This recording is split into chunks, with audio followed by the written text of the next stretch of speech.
अभिनंदन, कारण फायनली आम्ही 3 गाणी डिजिटली पाहिली, आमच्या भेटीला आली आणि आम्हाला खरंच खूप भारी वाटलेलं आहे. तुला पाहता टायटल ट्रॅक सारखं रेंगाळत राहतं आणि सोबतच आणखी मौन तू मौन मी किंवा स्पर्श नव्हे ही गाणी आम्हाला आवडलेली आहेत. आता दूर दूरची प्रतीक्षा आहे, ती उत्सुकता वाढलेली आहे. पण मला विचारायचं असं आहे की ही गाणी आम्हाला डिजिटली भेटली, पण आज या गाण्याचा खास सोहळा आपण अरेंज केलाय, तोही विशेष करून पुण्यात. तर त्याचं एक औचित्य आहे असं मला कळलं, काहीतरी खास कारण आहे. ते मला वाटतं तुम्हीच सांगावं, कारण ते जाणून घेण्यात मला जास्त रस आहे. पहिले म्हणजे सगळ्यांना नमस्कार आणि पुण्याला नमस्कार. पुणा प्रेक्षक हा खूप खास आहे आमच्यासाठी. हा तुला पाहता मूवीचा फर्स्ट इव्हेंट आहे आणि आम्ही पुण्यापासून सुरुवात केली आहे, त्यामुळे पुण्याला जोरदार टाळ्या.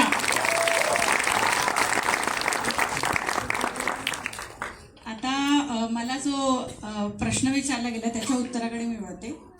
सो आजचा दूरदूरचा इव्हेंट आहे, दूरदूरचा जो लॉन्च आहे गाण्याचा, त्या गाण्यामधले लीड कॅरेक्टर मानसी पाटील आणि नचिकेत लेले आहेत. तर पुढचे ते तुमच्याशी बोलतीलच. आपले म्युझिक डिरेक्टर रोहन तुमच्याशी बोलतील, आपली कोरिओग्राफर दीपाली विचारे तुमच्याशी बोलेल. पण आजचा दिवस खूप खास आहे आमच्या तुला पाहता टीमसाठी. त्याचं रिझन हे आहे की आमची लीड कॅरेक्टर मानसी पाटील, तिचा आज वाढदिवस आहे. सो ब्रेव्ही प्रोडक्शनच्या वतीने तिला हे गिफ्ट आहे की, आणि ती पुण्याची आहे, त्यामुळे हा आम्ही पुण्याला इव्हेंट करतोय, कारण पुण्याच्या मुलीचा, तुमच्या मुलीचा आज वाढदिवस आहे, जी लीड आहे या मूवीमध्ये.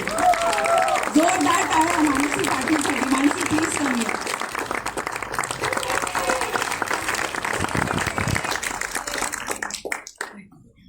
एक हॅपी बर्थडे असा एक सुरू झाला, जरा जोरात हॅपी. आणि ज्या गाण्याची आम्हाला उत्सुकता आहे, ज्या गाण्यासाठी आपण सगळे एकत्र आलेलो आहोत, तर आम्हाला शूटिंग, लोकेशन, कोरिओग्राफी, दिग्दर्शन, कंपोजिशन सगळं कळलं. गाण्यात काय तुला नवीन सापडलं किंवा काय अडचण तुला फेस करावी लागली असं काही आहे का दूर दूर या गाण्याविषयी? सगळ्यात आधी सगळ्यांचं इकडे खूप मनापासून स्वागत आहे. तुम्ही बघताय हा कार्यक्रम खूप लाईक असा मनमोहक होतोय, लाईक असं खूप फील्सवाला कार्यक्रम होतोय. आणि मी तुमच्याशी अशाच गप्पा मारणार आहे, कारण की मी आणि मानसी, आम्ही जे कॅरेक्टर प्ले करतोय ते थोडंसं असं जेनझी आणि जरा मॉडर्न टाईप आहे. Coming back to the question again, I cannot be grateful enough. मी खूप ऋणी आहे देवाचा आणि इस्पेशली आमच्या मयुराताईचा, कारण की तिने एकतर ही माझी पहिली फिल्म आहे ॲज अन ॲक्टर म्हणून, पण इतकी वर्ष तुम्ही मला ॲज अ सिंगर म्हणून बघत आलात आणि इतकं प्रेम दिलेत. पण गमतीचा भाग किंवा सर्वात cherry on the top, cherry on the cake हा विषय इथे येतो की मी खूप वर्ष गाण्यात प्रॅक्टिस करतोय, खूप गोष्टी करतोय. पण ही किती भाग्याची गोष्ट असू शकते की पहिली film as an actor and पहिली film as a singer as well, कारण हे माझं डेब्यू सॉन्ग आहे या फिल्ममध्ये. त्यामुळे अगेन थँक्यू सो मच मयुराताई फॉर दिस अपॉर्च्युनिटी, आणि thank you so much Rohan for the wonderful music. खूप सुंदर गाणं आहे. खूप मगाशी विषय निघाला होता की या फिल्ममध्ये 7 ते 8 गाणी आहेत आणि आपण आत्ता 3 गाणी पाहिली, जी तिन्ही गाणी इतकी अशी छान सुमधूर आणि अशी खूप थोडीशी अशी नॉस्टॅल्जिक हिट करणारी, पूर्वीच्या काळात नेणारी असं अरेंजमेंट आहे. आणि पण when we see Rohan musical आणि when we see the vision मयुराताई is been carrying for this film 3 generations, हे म्युझिकल हे वाक्य का आहे हे तुम्हाला फिल्म बघितल्यावर कळेल, सगळी गाणी ऐकल्यावर कळेल. कारण की सगळ्या प्रकारच्या जॉनराची हा अल्बम आहे, हा जोकबॉक्स असणार आहे. 3 गाणी जी तुम्ही बघितली ती अशी खूप प्रेमळ, सॉफ्ट आणि नॉस्टॅल्जिक होती. पण दूर याच्यानंतर अजून अशी बरीच गाणी आहेत जी खूप मॉडर्न साऊंड आपल्या या ऑडियन्सला देणार आहे. इट स्टार्ट्स विथ दूर, जिकडे हे गाणं थोडंसं मॉडर्नाइज्ड आणि थोडंसं आजच्या काळाला रिप्रेझेंट करणारं असं गाणं आहे. And just very grateful to be a part of this song as a singer and as an actor as well. So just thank you so much मयुराताई, अँड थँक्यू सो मच दीपालीताई, thank you so much to whole team. And असाच तुमचं प्रेम आणि आशीर्वाद असंच कायम पाठीशी असू. नमस्कार. सांगते. मयुरानी मला या फिल्मची स्टोरी जेव्हा ऐकवली होती तेव्हा ती थोडी वेगळी होती, परंतु त्याच्यानंतर त्या गोष्टीमध्ये बरेच बदल होत गेले, स्क्रिप्टमध्ये बदल होत गेले. या अरुआजीच्या रोल मला आधी तिने एका वेगळ्या रोलसाठी विचारलं होतं, नंतर तिला मला भेटून काहीतरी वाटलं आणि मग तिने मला या रोलसाठी विचारलं. त्यामुळे असे इव्हॉल्व होत गेली ती गोष्ट. आधी जी होती त्याच्यानंतर खूप इव्हॉल्व होत गेली आणि प्रत्येक स्टेपला ती मला सांगत होती की आता असं झालं. म्हणजे ती थोडीशी लॉंग प्रोसेस होती, पण आय वॉज पेशंट. आणि जे कारण मुळात जो जर्म आहे या कथेचा, प्रेमाबद्दल जे भाष्य करते ही कथा, ते फार महत्त्वाचं आहे असं मला वाटलं. म्हणजे त्यामुळे पूर्वीच्या काळात, म्हणजे आता तुम्ही बघताना बघितलं ते 1971 साल 2025 साल वगैरे, तर ते काही असलं तरी ही एक सार्वत्रिक आणि चिरंतन अशी भावना आहे, प्रेम हे. आणि त्याच्याबद्दल खूप महत्त्वाचं काहीतरी आणि काय म्हणायचं, सृजनशील असं क्रिएटिव्ह असं काहीतरी भाष्य ही फिल्म करते. आणि अरुअज्जीचं कॅरेक्टर, म्हणजे तू आता म्हणालीस की तुम्ही खूप गोड दिसता वगैरे, तर त्याचंही क्रेडिट मयुरालाच आहे. कारण माझी रंगभूषा आणि वेशभूषा केशभूषा स्पेशली जे काही आहे त्याच्यामुळे तो एक छान अरुअज्जीचा लुक आलेला आहे. आणि माझ्याबरोबर जे काम करायला होते, ज्यांच्याबरोबर काम करण्याची मला अनेक वर्ष इच्छा होती, पण तो योग या सिनेमामध्ये जुळून आला. आणि तुम्हाला माहिती आहे की समोरचा जेव्हा कलाकार अतिशय प्रतिभावान आणि उच्च प्रतीचा असतो तेव्हा आपलंही काम तसंच चांगलं होतं. त्यामुळे या सिनेमाच्या निमित्ताने मला अशा ज्येष्ठ आणि श्रेष्ठ कलाकारांबरोबर काम करायला मिळालं याचा मला खूप आनंद आहे. वर पाहणार आहोत. यामध्ये तुम्ही एक मेजर किंवा आर्मीशी बॅकग्राऊंड असलेलं काहीतरी पात्र तुम्ही साकारत आहात. डेफिनेटली 10 जुलैनंतर आम्हाला ते नीट कळणार आहे, पण तुमच्यासाठी तो एक्सपिरियन्स कसा होता? कसल्या बाबतीत? पर्टिक्युलरली हे कॅरेक्टर जे तुमच्या वाट्याला आलेलं आहे, कारण हे आर्मी किंवा तसं काही तुम्हाला स्ट्रिक्ट राहायचं आहे का, किंवा काही त्या गोष्टी तुम्ही कॅरी केलेल्या होत्या का? नाही, सर्वात महत्त्वाची गोष्ट, आधी सगळ्यांना नमस्कार. स्वामी समर्थ.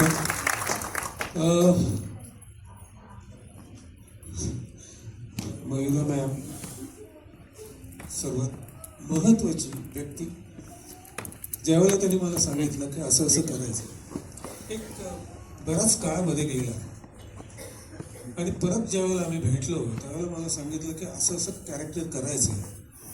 तर खरं सांगायचं तर मी असं मिलिटरीचा माणूस वगैरे कधी केलेलं नाही. मी म्हटलं म्हणजे काय, तर बोलले नाही तुम्ही आहात तसेच, पण जरा छान, जरा कडक असणं महत्वाचं, जे जे मला जमत नाही ॲक्च्युली. पण ते जे काय आहे ते सगळं त्यांनी काढून घेतलेलं आहे. म्हणजे आता जर आपण असं म्हणूया की चांगलं काम केलेस तू असं कोणी म्हटलं तर त्याचं सगळं क्रेडिट त्यांना जातं. त्याने सगळं खूप छान माझ्याकडनं काढून घेतलेलं. आणि आत्ता ह्यांनी माझ्याबद्दल जे काय सांगितलं त्यांनी माझा जरा ठोका चुकला. कारण मी काही इतकं मोठं नाही आहे नक्की. कारण या दीपाली गप्परा यांचा एक्सपिरियन्स, यांनी ज्या ज्या कलाकारांबरोबर काम केलेलं आहे तो एक्सपिरियन्स, आणि ज्या असं म्हणतो आत्ता ज्यावेळेला आम्ही एकत्र काम केलं त्यावेळेला जो येणारा एक्सपिरियन्स तो इतका ग्रेट होता आणि गोड होता की खूपच छान, अप्रतिम अभिनेत्री आहे. आणि पहिल्यांदा काम करतोय किंवा पहिल्यांदा बोलतोय इतकं हे असं वाटलंच नाही. खूप छान एक्सपिरियन्स होता. आणि सर्वात महत्त्वाची गोष्ट म्हणजे अभिनयाची व्याख्या असते की रिॲक्ट होणं. ते रिॲक्ट त्या इतक्या सुंदर होतात. मग त्याच्यामुळे असं होतं की आपल्याकडनं ते चुकून का होईना पण येतं ते. पण ते खूप खरं आहे, सत्य आहे. त्यांनी खूप छान परफॉर्मन्स केलेला आहे आणि मला असं वाटतं परत सगळे आमची टीम इतकी गोड आहे. सर्वप्रथम सगळ्यांचे खूप आभार की तुम्ही इतकी छान गर्दी इथे केलेली आहे आणि अशीच गर्दी या फिल्मच्या रिलीजनंतर पण राहो तुमची सगळ्यांची, आमच्या सगळ्यांची हीच अपेक्षा आहे. मला खात्री आहे तर मूवीसाठी तर नक्की ॲब्सोल्युटली आणि माधुरीच्या प्रश्नाचं उत्तर म्हणजे हो, आम्ही या फिल्मबरोबर मॅमच्याबरोबर खूप आधीपासून असोसिएटेड आहे, कारण ह्याचे आधी काही ड्राफ्ट्स होते त्याच्यावर आम्ही काम सुरू केलं होतं. तर मी प्राऊडली असं सांगू शकतो की ही एक फिल्म आहे ज्यात कास्ट नंतर लॉक झाली आहे आणि म्युझिक डिरेक्टर पहिला लॉक झाला आहे. मला आनंद आहे या गोष्टीचा आणि असंच आमचं त्यांच्याबरोबर काम चालू राहावं हीच अपेक्षा. एक आणखी माहीत द्याल का? एक हा सिनेमा बघताच असं कळतंय की यात खूप छान गोड म्युझिक आहे आणि म्युझिक ऑल्सो या फिल्मचा हिरो आहे असं म्हणायला हरकत नाहीये. सो ही म्युझिकल लव्ह स्टोरी आमच्या सगळ्यांच्या भेटीला येते. सो खूप वेळ गेला असणार, तर हा किती वेळ होता, म्हणजे किती वर्ष, महिने, काय? साधारण 1-1.5 वर्षाचा प्रवास आहे हा या फिल्मसाठी. खूप हो आणि खूप छान वाटतं मला हे सांगताना. तुम्हाला पण सांगायला मला फार आवडतंय की बऱ्याच फिल्म्समध्ये ना आम्हाला गाणी आधी बनवा मग ती ऐकवा वगैरे असं ते म्हणजे एक्झॅक्ट सिच्युएशन्स माहिती नसतात. हिंदीमध्ये बऱ्याच वेळेला असं काम होतं, पण ह्या फिल्ममध्ये असं नव्हतं. एक्झॅक्टली माहिती होतं त्यांना की कुठे गाणं प्लेस होणार आहे, कुठल्या सिच्युएशनला काय गाणं येणार आहे, हे सगळं ऑलरेडी त्यांच्या माइंडमध्ये फिट होतं. She is a brilliant person to be with आणि वंडरफुल डिरेक्टर, तुम्हाला सगळ्यांना कळेलच. आणि गाणी करताना म्हणून आम्हाला खूप जास्त मजा आली आणि आम्हाला खूप आनंद होतोय की ही एक म्युझिकल फिल्म आहे आमची. ह्यामध्ये आमची 7-8 गाणी आहेत ज्या पहिल्या 3 गाण्यांना खूप छान प्रतिसाद पण मिळाला आहे, खूप चांगले सिंगर्स मिळाले आहेत, खूप चांगले कास्ट अँड क्रू मिळाली आम्हाला. तर अशी फिल्म सगळ्यांना नेहमीच आनंद होतो मिळाल्यानंतर. आणि रोहन, तू लिहिलंस गाणं, म्हणजे तुला असं वाटलं का की आता यात खूप गाणी आहेत, एक गाणं मी लिहितो, असं काही झालंय का? नाही, हा मी एकापेक्षा जास्त लिहिलेत आणि नमस्कार सगळ्यांना. त्याचं सगळं क्रेडिट मॅमलाच जातं, मयुरा मॅमला. आर्टिस्टसाठी मला वाटतं सगळ्यात मोठं सक्सेस असतं कोणी ते कामावर ट्रस्ट करणं. म्हणजे मला जो पहिला थॉट येतो तो त्यांना आवडणं आणि बियॉन्ड ट्रेंड्स. म्हणजे आता मी खरंच फ्रँकली सांगतो, सगळं अल्गोरिदम ड्रिव्हन आहे. कुठलं गाणं कॅची हुकलाईन करा, फास्ट गाणं करा, हे सगळं न बघता स्टोरीला काय पाहिजे. पेशन्स आहे फिल्ममध्ये, पेशंट आहेत, गाणी पण पेशंट आहेत, त्याला लक्ष देऊन ऐकायची गाणी आहेत. असं नाही की अच्छा हा याच्यावर किती रील बनतील, याच्यावर काय, हा सगळ्याचा विचार न करता फिल्मचा विचार करून सिच्युएशन्स काढल्यात मॅमनी आणि ते अंडरस्टँड करून मला ते खूप इझी झालं मग लिहिणं. म्हणजे all credit is to a brilliant brief जे त्यांनी दिलं आणि बाकी सगळ्यांनी मग इतकं छान कॉम्प्लिमेंट केलं कोरिओग्राफी वाईज आणि परफॉर्मन्स वाईज. आणि मी हेच म्हणेन की ही त्यांची फर्स्ट फिल्म वाटतच नाही. That's the biggest compliment. हे सगळं करत असताना तुम्हाला त्रास कोणी दिला जास्त, म्हणजे की नाही बाबा आपल्याला जमतच नाहीये एखाद्या? नाही, ज्यांना नाचवलंय त्यांच्याबद्दल. मयुरा मॅमनी उलट केलं असेल कदाचित. सगळ्यांना नमस्कार आणि आधी एकतर तुमचे सगळ्यांचे आभार की तुम्ही इतका वेळ इतक्या संयमाने थांबलात, त्याबद्दल खूप धन्यवाद. आणि वाजवायचे हो, या तुमच्यासाठीच्या टाळ्या आहेत. थँक्यू. आणि तुझ्या प्रश्नाचं उत्तर देते. मला वाटतं की मला बघूनच आधी ठरवतात लोक की आता आपली वाट आहे, त्यामुळे मला कोणी असं अडवण्याचा प्रश्न आला नाही आतापर्यंत. मी खूप भाग्यवान आहे की माझ्यावर खूप आशीर्वाद आहे स्वामींचे, त्यामुळे बहुतेक माझं सगळं काम सोपं होतं. सगळ्यात आधी तर म्हणजे जो प्रश्न तू विचारला नाही आहेस तरी त्याचं मला उत्तर द्यायचं आहे.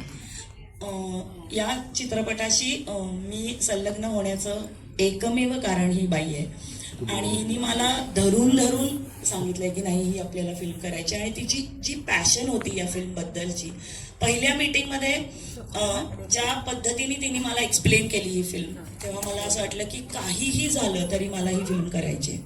आणि खूप ट्रॅव्हल करते मी सध्या, खूपच वियर्ड शेड्यूल असतं माझं, पण तरीसुद्धा म्हणजे माझ्या सोयीने या फिल्मच्या तारखा ठरल्या गेल्या आणि म्हणजे मला असं वाटतं की कोणाच्या नशिबात एवढं सुख असतं आणि एवढं भाग्य आहे माझं की माझ्याप्रमाणे या फिल्मचं सगळं शूटिंग झालं आणि माझी दोन्ही मुलं ज्यांनी माझी ही 2 मुलं आणि अजून 2 मुलं जी आत्ता इथे नाही आहेत तर त्यांनी इतक्या प्रामाणिकपणे माझं ऐकलंय.